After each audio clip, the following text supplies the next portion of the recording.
Imagine if you went from feeling fine every day to feeling amazing. How would your life be different? Everyone has the ability to feel amazing again and again.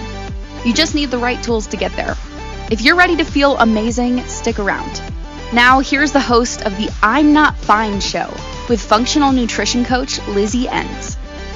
Welcome, everyone. We are here for another amazing show on the I'm Not Fine show on the Inspired Choices Network show here. First of all, if you are here and you're listening in, I want you to know that you can also reach me at my email if you have any kind of questions, or if you are looking to work with someone like me that works in the field that I do, the functional field, and we work on healing the body from root cause issues, which is actually something we're going to talk about a lot today because we're talking about food sensitivities. But if you are someone that is stuck and you need that next step for help, reach out to me. Email me at lizzie@undietyourself.live. Send me your questions. Also, you can book a free consultation with me if this is something that you're looking for and needing to go to that next step so that you can feel like you are on the forward with your health. This is something that I always tell people. If you are constantly looking for that next thing of what is actually going to help your health, it's sort of like throwing darts at the wall. This person said do this, this person said do this, and you're just kind of grabbing on to all of the information that is out there in the universe on social media, what doctors are telling you, what coaches are telling you, but nobody is actually considering you as a whole, as a person. And that is like throwing darts at the wall because you're just kind of guessing what may be wrong and why you're not getting the answers that you're getting. That's when you need to calm everything down around you.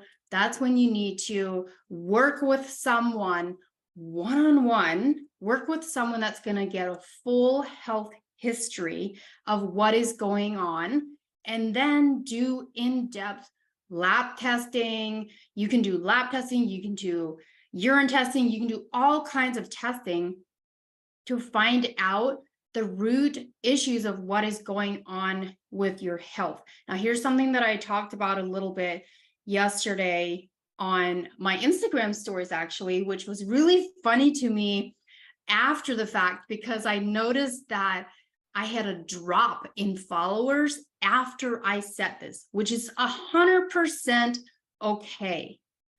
But something that happens quite a lot, and I get it, but something that happens a lot on social media is I will get a lot of questions sent to my direct message. Hey, Lizzie, I have this specific problem going on. What should I do? Hey, Lizzie, my doctor told me this is where my levels are at. What should I do?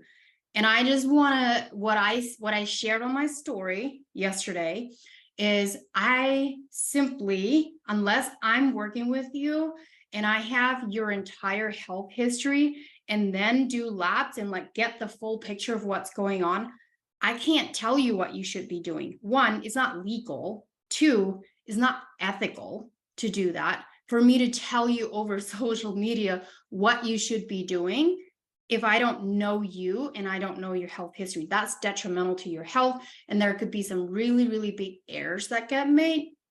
And three, that's not fair to you. It's not fair to you if I don't know you and I don't know your full health history and I haven't even seen what's going on with your labs. And then I come in and I tell you, well, this is what you should be doing. These are the supplements that you should be taking. This is what you should be eating. That's not ethical and it's not fair to you and it's not legal. So just know that. And it was just funny to me that after I made that really clear and I said, listen, I can't tell you. Some people said, bye-bye. And that's okay. I'm okay with that. It doesn't matter, but I just want you guys to know that. Okay, I'm going to get off my soapbox now and talk about today's show. We are going to talk about food sensitivities. Food sensitivities are sort of like silent killers in a sense. Someone asked me before I went on the show, she asked me, Lizzie, what if you have a food sensitivity and you don't know that you have it? And I was so glad that this question came up because this is really, really common. You can have a food sensitivity and be eating that specific food every single day, and you don't even know that you have a sensitivity to it. But what it does is it can create inflammation in the body. It can create brain fog in the body.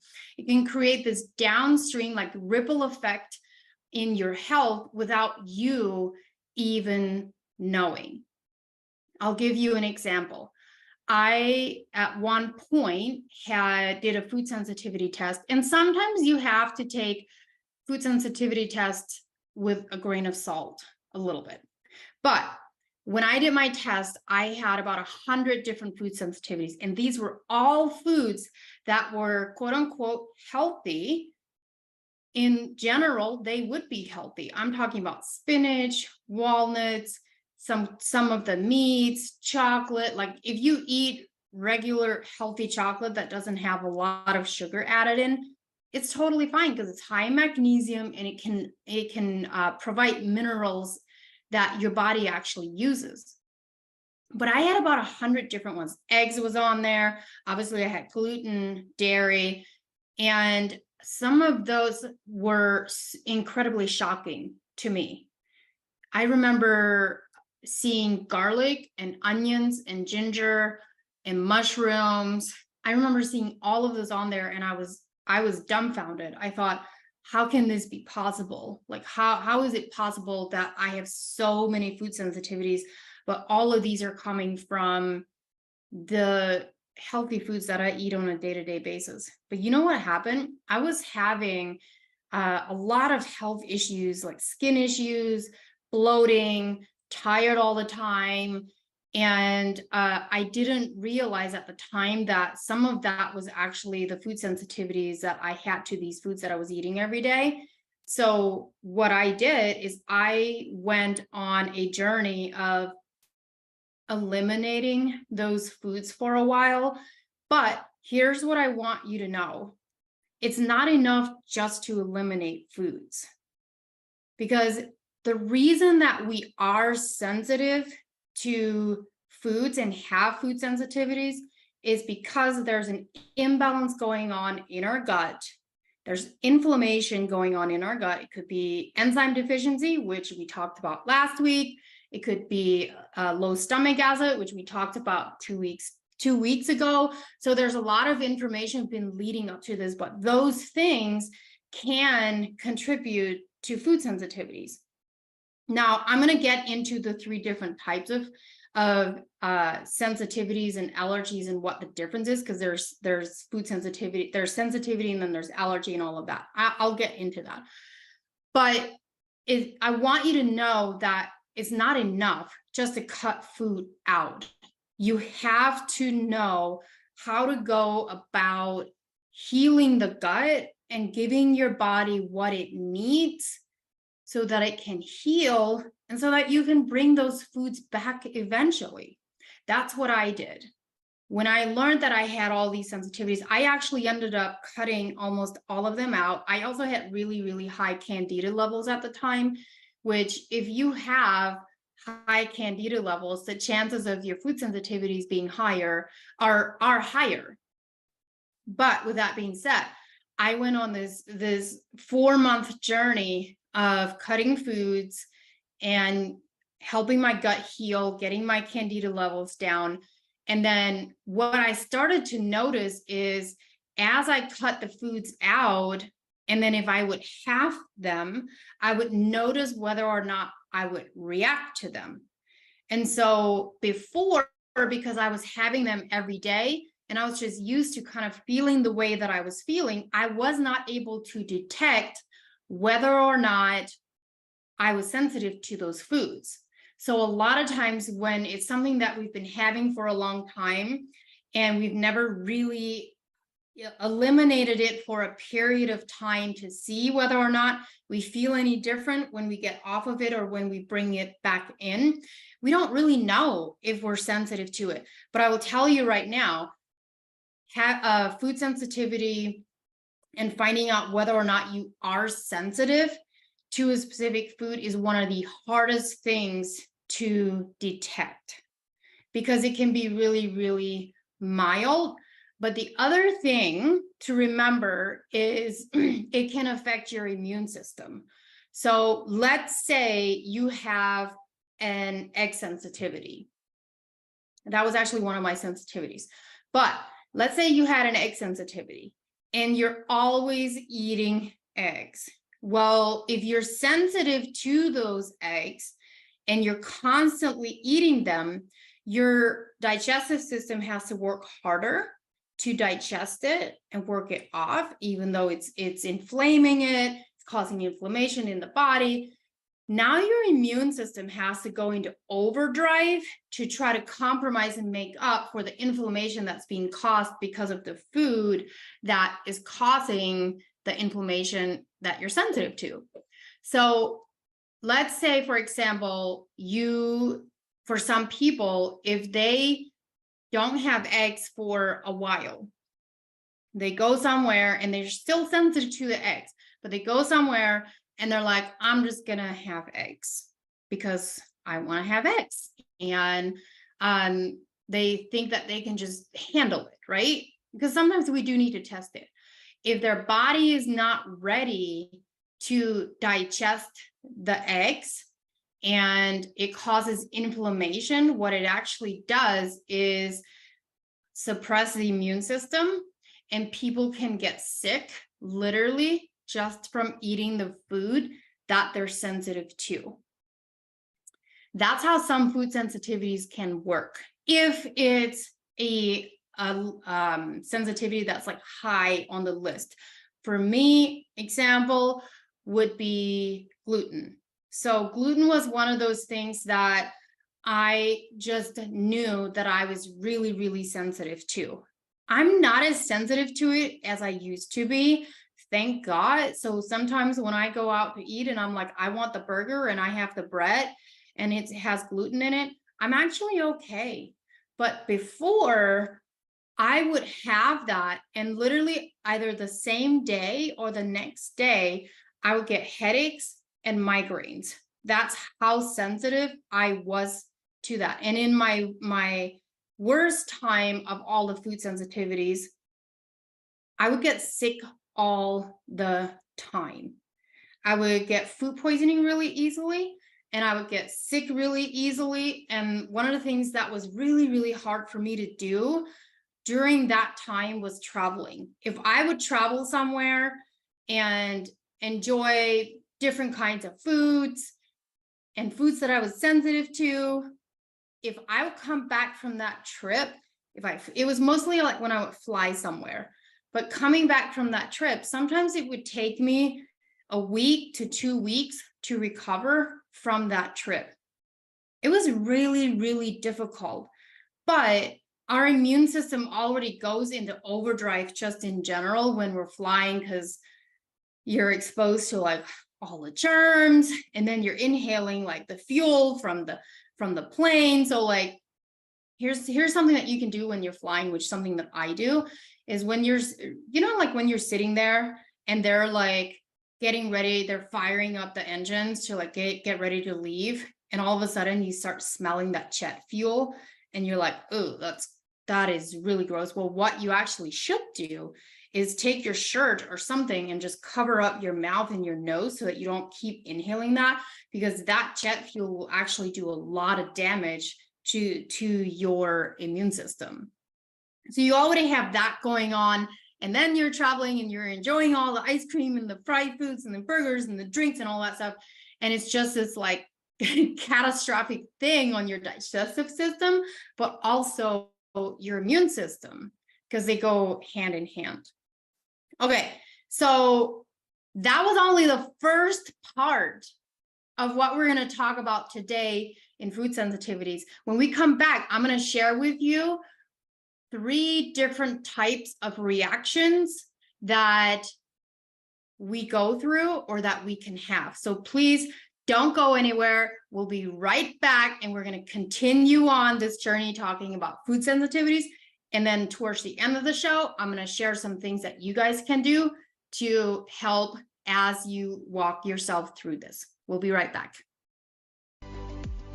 We often get used to just feeling fine instead of reaching to feel excellent or even good. Wellness is about feeling good, and that is a journey of continually coming back to what is nourishing and healing for us. Your body is functional and ever-changing, like a pendulum swinging. We must learn how to move with our bodies. Tuning into I'm Not Fine with functional nutrition coach Lizzie Ens will provide you with simple but effective tools that you can use right away, so you can go from feeling just fine to feeling amazing. Listen for I'm Not Fine on Fridays at 1 p.m. Eastern Time, 12 p.m. Central Time, 11 a.m. Mountain Time, and 10 a.m. Pacific Time on InspiredChoicesNetwork.com.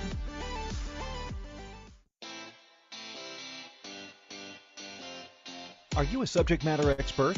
Are you here to share your expertise with an audience waiting to hear from you in only the way you can deliver? Are you ready to have your voice amplified across the airwaves? Inspired Choices Network has a global radio platform streaming to millions of people across the world. Professionally produced and supported by an accomplished team every step of the way, you can broadcast from anywhere in the world, knowing your voice matters, and we ensure it is delivered with ease and efficiency. Eager to hear your message, the world awaits. Contact us today to become an Inspired Choices Network radio host. Email become a host at InspiredChoicesNetwork.com. This is I'm Not Fine with Lizzie Ens. To participate in the program, join the live studio audience in our chat room at InspiredChoicesNetwork.com. You can also send an email to Lizzie at undietyourself.live. Now, back to the program. Welcome back, everyone. We are back on here on the I'm Not Fine show. Real quick, though, if you are not on the Inspired Choices Network app yet, like you can literally go on your phone and download Inspired Choices Network app, and you can see all the shows in there. So if you want access to my show on there and then all the other shows that are part of Inspired Choices Network as well, you want the app so that you can get notifications every time there's new ones in there. And you just follow along on all of them. If you're listening to this in there, or if you're listening on any of your other favorite platforms that you like to listen to, whether it's podcast or video, please leave me a review on there. Let me know how you're liking the show. It really, really helps me to know what else I need to be sharing and talking about, because I want to provide as much value and information as I possibly can for you guys. But it helps me when I know what is helping you guys. So make sure you do that, because we want to make a massive difference in the world. All right, we're going to get back to the show here. So before we went to break, in the first section, we were talking about, I was sharing a little bit about what can happen and how food sensitivities are sometimes sort of like a silent killer. Like it's really, really difficult to detect sometimes whether or not you are sensitive to something. So there's very strategic things that you can do to find out. And remember this one thing, a food sensitivity test needs to be taken with a grain of salt. You don't, when you go into eliminating foods, your goal should not be to eliminate, especially healthy foods, forever for the rest of your life. Your goal should be to heal your gut, heal your immune system, help your body overall, so that you can go back to eating the eggs and the dairy and the walnuts. For me, a big piece of it was the walnuts. But then later on, I also found out that I had a lectin sensitivity, and walnuts are really high in lectins. So that answered my question there. But walnuts in general are just such an amazing superfood. So I was really sad, although I will tell you this, I was eating them at the time that I did my food sensitivity test. I was literally eating these walnuts every single day. And here's why. Because I made them myself and they're like crack. So if you're not sensitive to walnuts, I encourage you very, very highly to try this. You get raw walnuts, you soak them overnight, either 8 to 12 hours, you soak them. That actually helps break down the lectin in them. And then you rinse them off, let them dry off for a little bit. You put some oil on them and some salt. You put them in the oven and you roast them until they're crunchy. And now you got salted, crunchy walnuts. I'm dreaming about them right now. I need to try them again to see if I can handle them, because that was my go-to. And they're really high in calories, so be careful, but they will give you really, really good, healthy omega-3 and omega-6 fatty acids. They're like a brain superfood. So if you can handle them, there's your little tip from me for today. So there's 3 different types of reactions. There's an allergy reaction, then there's a sensitivity, and then there's an intolerance. IgE and IgG are allergy and sensitivity reactions that are immune-mediated responses. So this has to do with your immune system. So a lot of times when people have their sensitivities checked, they're actually checking the wrong panel. Okay, so remember this, IgE, IgG are allergy and sensitivity reactions that have to do with your immune system, okay? And intolerance, however, this is where people get tripped up. Sensitivities and intolerance are 2 different things. An intolerance is something that your body is not able to tolerate, and this has to do with your gut. So for me, I probably had a much higher list of intolerances than what I had sensitivities or allergies. So your intolerance has to do with the gut, and it's typically due to deficiency or insufficiency of a particular enzyme. So if you have an intolerance to dairy, it could be, hey, you don't have a specific enzyme that allows you to tolerate and digest the lactose that is in dairy, or just dairy in general. So one of the things that can actually happen is, let's say you said, hey, I'm going to be dairy free for the rest of my life. And let's say you had dairy for years leading up to that time. Maybe you did or maybe you did become sensitive or intolerant to dairy over time. Could be something happened to your gut lining or your immune system, or maybe it was poor quality dairy. For me, that was a big part of it. And so also think of it this way. If you're eating poor quality dairy and it's causing disruption and inflammatory issues within the gut, it can start causing this downward spiral and ripple effect of health issues. So it could have been, hey, it was the quality of the dairy that was the problem, not the actual idea that it was dairy. That's what matters. So for me, let's just talk about this for an example. I grew up on a farm. Grew up Amish on a farm. We milked our own cows. Our dairy was never pasteurized. Straight from the cow. Milk the cows by hand, strain the milk through the strainer, cool it down. We got raw cream to make butter and whipped cream and all the best of stuff. And we had milk, and then we had buttermilk, all these things, but nothing of that was ever pasteurized. So none of the enzymes, none of the vitamins, none of the stuff that was in the milk was taken out. And our cows were pasture raised. So in the summer, they're out on the pasture grazing all summer long.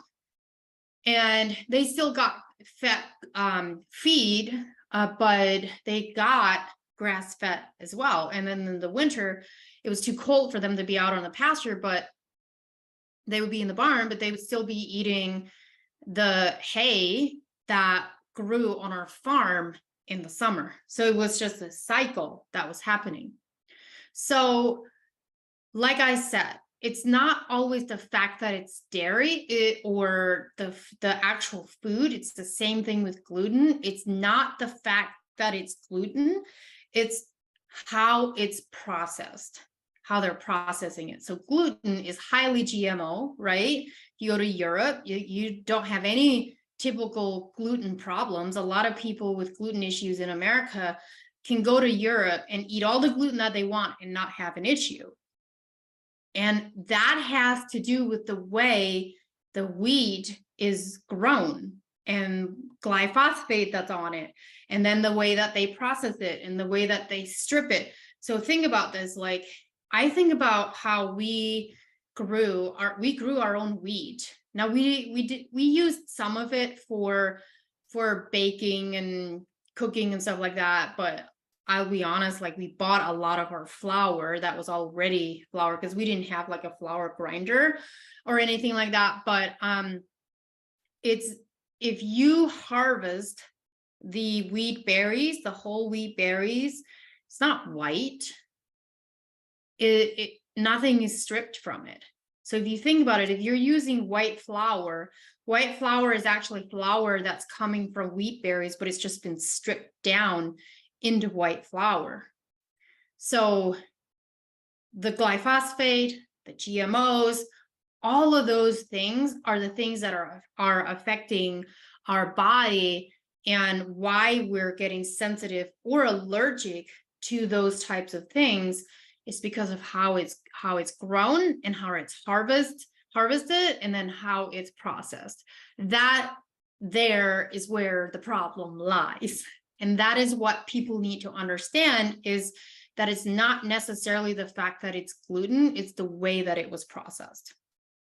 Okay, so when we talk about these types of things, as far as allergies, sensitivities, and intolerances, I talked about this a little bit earlier, but when we eat food on a daily or several times a day that we are sensitive to, that puts a high level of that into our bloodstream, which is, the example of me getting headaches and migraines from having gluten, because it got into my bloodstream, and then it caused chronic inflammation and bloating and those types of things.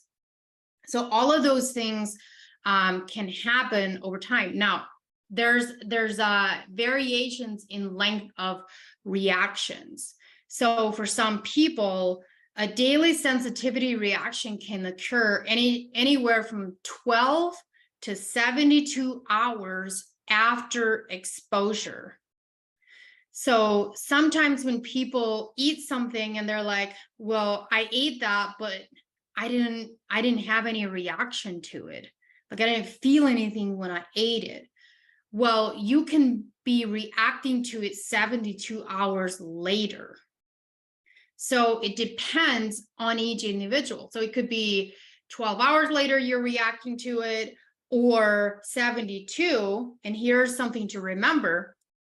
It can take, if it's something that your body's not digesting well. So I talked about this either last week or the week before.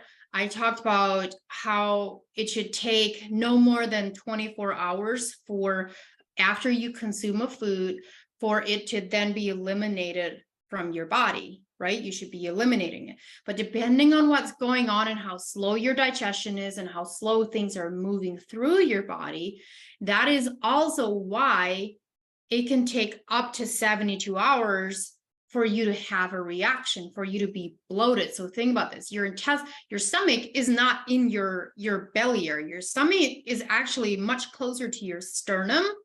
And then your small intestines and your large intestines are in your belly area. So for a lot of people, when you experience a lot of bloating, it actually has to do with your small intestines and your large intestines. Inflammatory issues going on there. We can cause so much trauma to our intestines that they're constantly inflamed, and there's these little villi in there that look like fingers, and And those are the little villi are the ones that are digesting everything when it comes in there. It's the wall. And there's a whole lot more layers to that, but I'm just going to talk about the villi right now. They're constantly digesting things. But what can happen when we constantly have things that are causing inflammation, it actually starts to break down those villi.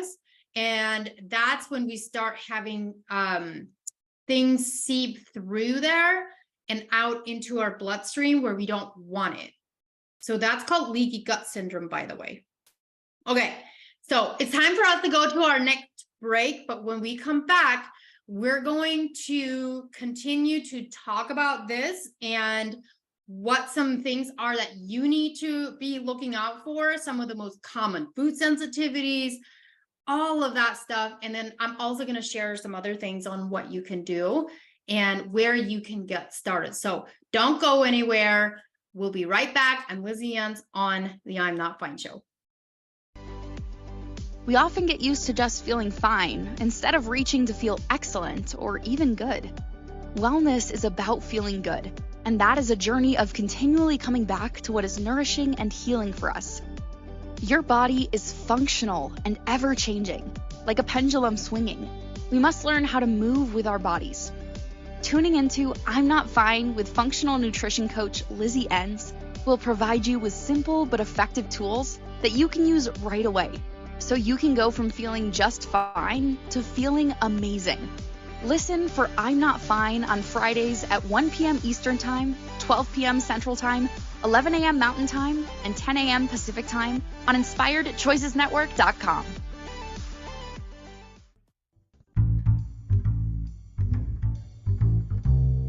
How wonderful would it be to carry your favorite Inspired Choices Network host with you throughout your day? Well, now you can. Inspired Choices Network now has its very own mobile app. Our free app offers live streaming shows, along with thousands of podcasts and TV episodes. Our shows cover a wide variety of topics. Whether you're waking up with us, carrying us through the day, and taking us to bed with you, we're always here for you to enjoy. We're easy to find. Just search for Inspired Choices Network in the Apple App Store or Google Play Store. This is I'm Not Fine with Lizzie Ens. To participate in the program, join the live studio audience in our chat room at InspiredChoicesNetwork.com. You can also send an email to Lizzie at undietyourself.live. Now, back to the program.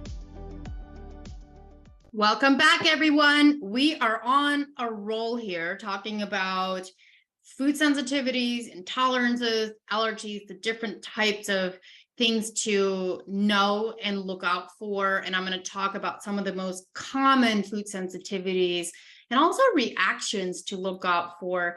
Because sometimes, like I said early on here, like we don't even really know what to look out for. Like, are we sensitive to certain things? And it's sort of like playing detective sometimes. But I want to share with you, this is actually a topic that I share an entire lesson on in my 8-week Heal Your Gut course. And if food sensitivities or intolerances are something that you are struggling with, then I would highly encourage you to go grab that course, because I give you a step-by-step guide on things that you can do to start your healing journey of intolerances, sensitivities. And sometimes it's not as complicated as we think, but it sounds complicated, right? And sometimes all you need is for someone that is an expert that comes in and says, here are some very simple but strategic things that you can do to start that journey of healing.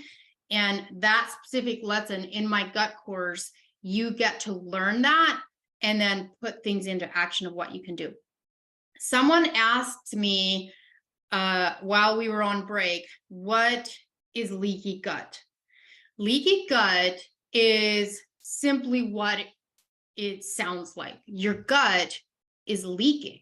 And what that means is the walls of your gut your intestines, when we talk about our gut, we're talking about our intestines, not our stomach. Remember, our stomach is like up closer to our sternum and our rib cages, not in our belly area. So when we're talking about the gut, we're talking about our intestines, small intestines, large intestines.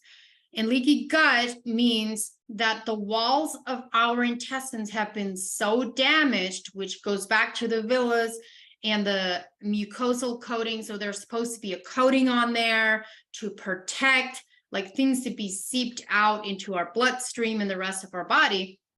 But what leaky gut means is that those walls have been so damaged that, and it's so inflamed that things are able to seep out through the villi and the linings and then get out into our bloodstream, which is why some people have such chronic bloating issues no matter what they eat and what they do. And that takes some very strategic step-by-step healing in order to get your intestinal lining back up and avoid the leaky gut stuff that's happening.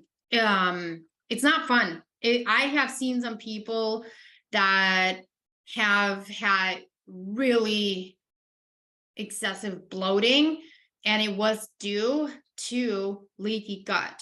And there's things that you can heal from it. You absolutely can, but you definitely need to know what it is that you need to do and what you need to give your body.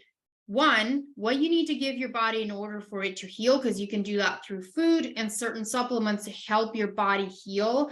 Two, you need to know what you need to cut out from your diet that's causing all of the inflammation in the intestinal lining. I'll give you a couple examples. If you're sensitive to gluten, that's going to definitely cause a reaction or cause inflammation and things to be torn down in the intestinal lining. Alcohol is one of them that can do it.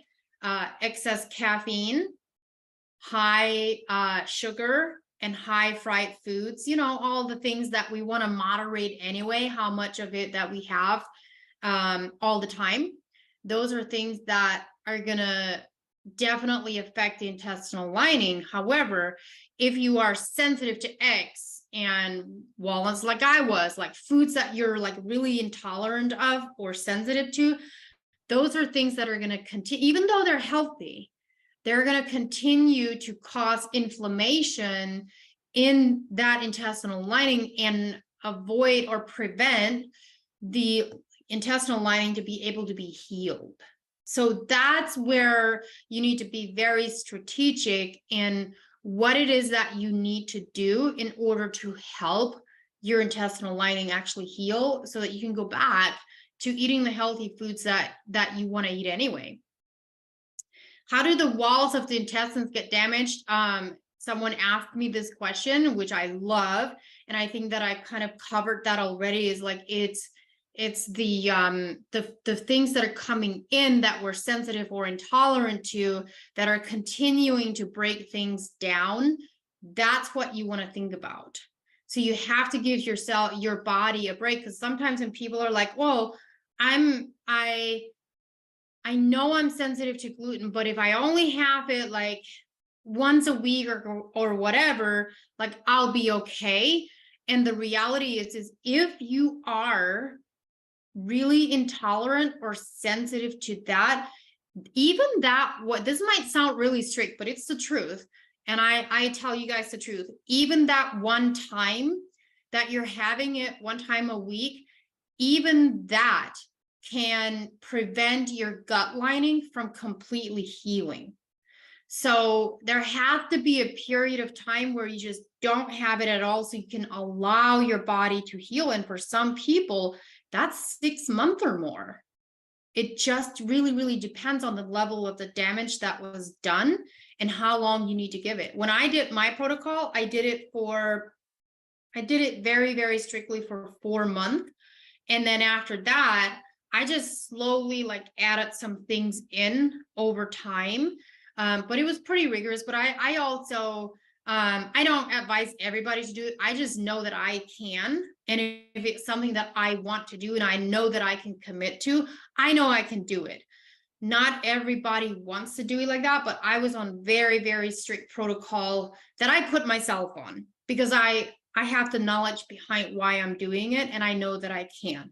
I don't advise everybody to do that, because the other thing to remember is if you're stressing about everything, that's not going to help your digestive system either. And you also want to think about your nervous system and your parasympathetic system and all of the things that you also need to calm down. And if you're constantly in a fight or flight and you're go, go, go, and you can't calm things down, that can cause inflammation too, which then is a downward ripple effect of inflammation in your digestive system. So it's more than just what you're eating and what you can or can't eat in order to heal. You also need to look at the entire system and bring it all together. Now, the delayed pathways are not like fully understood, and it's just a mechanism that is kind of there's not a lot of like research and information on some of this stuff. And so because of that, a classic example would be like an immediate type of IgE allergy. The concept of delayed food and chemical allergy has been difficult for a lot of medical communities and professionals to accept. And a lot of doctors actually kind of think it's like hocus pocus, like they don't really think that it's actually like real. So that's why a lot of people get kind of like shoved to the side because they think that it's not actually real. But the reality is it's just a matter of getting in there and figuring out what it is. And a lot of that has to do with listening into what your body is telling you. And you sort of have to become like a detective with your body, but you also don't want to be obsessive. Like there's such a fine balance between listening to your body and then assuming that everything is wrong and being so such a hyper detective, I like to say, where you're like assuming or expecting that everything is hurting you, and you don't want that either. Like you have to have a healthy relationship with everything and just learn how to like tune in without being afraid that everything is out there to kill you. This is something that I've been really frustrated with in the health community, is that there's so much fear mongering going on, and there's so many people out there that are saying all of these things that are bad for you and they're literally going to kill you and all of these things. And I'm like, how about, we calm things down a little bit? And how about we like help people understand that like our body is also incredibly smart and incredibly capable. So capable that it can heal. And so instead of focusing on all the things that are going to kill you or potentially kill you, how about we focus on bringing in the things that are going to help you? Listen, I know that there are a lot of things that I avoid. That's because I've educated myself, and that's why I'm here to educate you guys. But my job is not to put more fear in you. My job is to educate you and say, hey, you don't need to fear all the seed oils that everybody is telling you that are going to kill you. Do you want to avoid them as much as possible? Yes, I will tell you the top oils I avoid. Canola oil. I will avoid canola oil like the plague. And that is my choice. And there's a reason for that. I've done that for years. Canola oil is one of the highest inflammatory oils that is out there. So canola oil is one of them. But just in the last couple years, there's been this rise of like, avoid all seed oils. And while you do want to make sure you don't have an overconsumption of them. You know, if you have a little bit here and there, and your body is in good shape to help fight things, you don't have anything to worry about. Remember, it's the dose that makes the difference, not always the product. All right, it's time for us to go on to our next break, and we're going to come back on the last section of this show. I'm going to talk a little bit about some of the most common food sensitivities and then symptoms to look out for if you think that you may have a sensitivity or an intolerance to something. So please don't go anywhere. I'm Lizzie Ens on the I'm Not Fine show, where we talk about things that we're not fine with, but we're here to make a difference. We'll be right back. We often get used to just feeling fine instead of reaching to feel excellent or even good. Wellness is about feeling good, and that is a journey of continually coming back to what is nourishing and healing for us. Your body is functional and ever-changing, like a pendulum swinging. We must learn how to move with our bodies. Tuning into I'm Not Fine with functional nutrition coach Lizzie Ens will provide you with simple but effective tools that you can use right away, so you can go from feeling just fine to feeling amazing. Listen for I'm Not Fine on Fridays at 1 p.m. Eastern Time, 12 p.m. Central Time, 11 a.m. Mountain Time, and 10 a.m. Pacific Time on InspiredChoicesNetwork.com. This is I'm Not Fine with Lizzie Ens. To participate in the program, join the live studio audience in our chat room at InspiredChoicesNetwork.com. You can also send an email to Lizzie at undietyourself.live. Now, back to the program. Welcome back, you guys. We are back to finish this show strong. Before we get into the last section of what we've been talking about today with food sensitivities and intolerances, next week we are going to be talking about fiber. And I'm telling you guys, you don't want to miss that show, because fiber, it is one of those things that is not talked about enough, but is one of the most important things that people need to know that they need to be getting enough of. And I'll tell you right now, a very, very, very low percentage of the population actually gets enough fiber on a daily basis. I'm not going to get into that because that's next week's show, but I just want you to know that.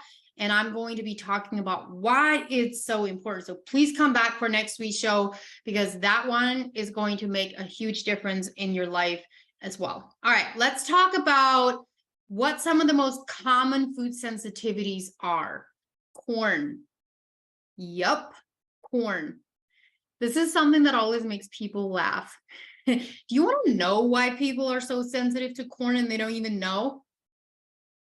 It's a highly GMO food, and it gets sprayed with glyphosate and all kinds of things. And this is what I tell people. I don't eat a lot of corn except for organic corn chips. At Costco, they have these corn tortilla chips that are organic. So I can't do non-organic corn, because if I do, I will literally get a headache. And I know it's because of the glyphosate and all the stuff that's on the corn.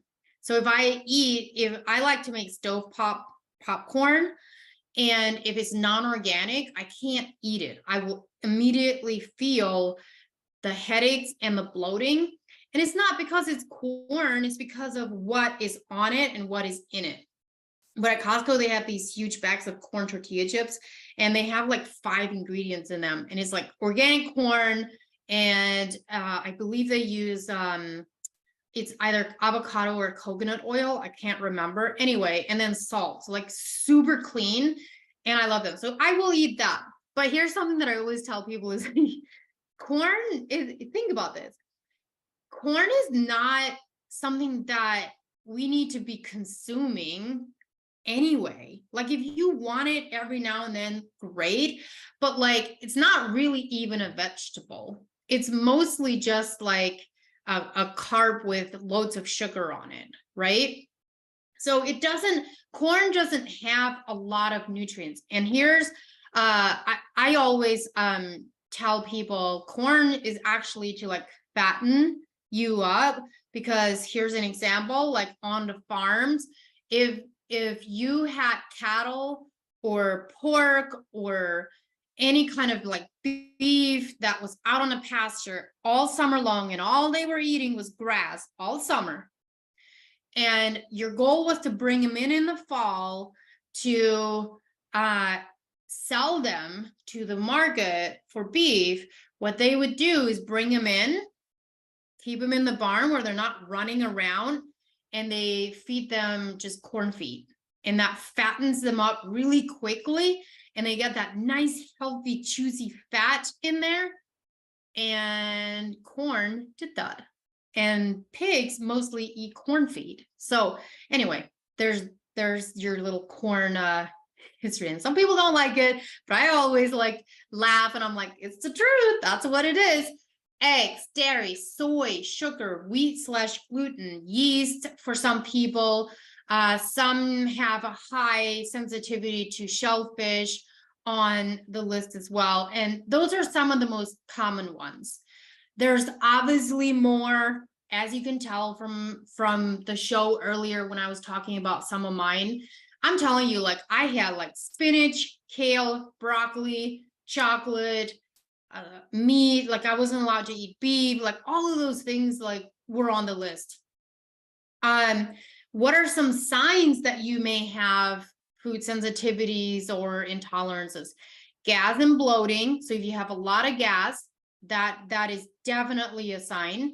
Some people even experience incontinence, like for a child. If a child has a lot of incontinence stuff going on when they shouldn't have, that can be a sign of a food sensitivity. If you constantly have a distended belly, that's inflammation. Remember that, inflammation. Congestion, sinus problems. When I used to eat dairy, pasteurized dairy, a lot, let's say I would go out to eat and I would just have a dish that had cheese on it, I would literally get a runny nose right after eating it, which always told me like I shouldn't be having the cheese because it was causing sinus issues. I also have had moments where I would go through the holidays where I was consuming more sugar and dairy and gluten. I would literally go get a full-blown migraine, and it was because of the foods that I was sensitive to. Actually, nearly all migraines, not all, but nearly all migraines are related to food sensitivities and intolerances. Get that? Sometimes it's a deficiency in vitamins and minerals, but if you are deficient in vitamins and minerals, and then on top of that, you're sensitive to foods that you're consuming all the time, that can just be like this massive trigger. Lack of focus. So like if you are having brain fog and you're not able to like focus really well, that can be one. Low energy, mood swings. Joint pain is a big one for people. Skin problems, rosacea, eczema. Asthma is one as well. So asthma is a big one. If you have asthma and you're having dairy, you should probably like just be like, I'm done with dairy, because the dairy can cause mucus.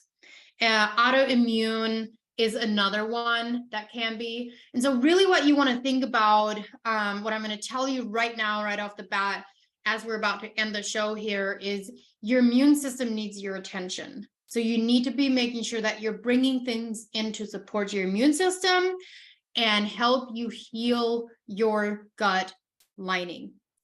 Very, very, very key. You need to sleep, you need to poop, you need to regulate your blood sugars, and you need to help your immune system. So think about things that you can bring in to help your immune system. And this is something that I'm just going to remind you real quick here one last time. These are things that I walk you through in the gut course. So if that is something that you're like, I need help with that, I just want to encourage you one more time. Go grab that gut course. The link is in the show notes, because that is something that it comes with homework, and you can walk yourself through being able to do that. So thank you so much, you guys, for tuning in today, listening in. I hope this was incredibly helpful for you. I'm Lizzie Ens on the I'm Not Fine show. I'll see you guys next week.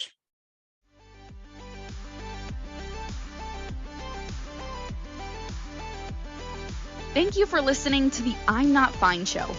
Lizzie Ens returns Fridays at 1 p.m. Eastern Time, 12 p.m. Central Time, 11 a.m. Mountain Time, and 10 a.m. Pacific Time on InspiredChoicesNetwork.com. Until then, have the best week of your life by making choices that take you from feeling fine to feeling amazing.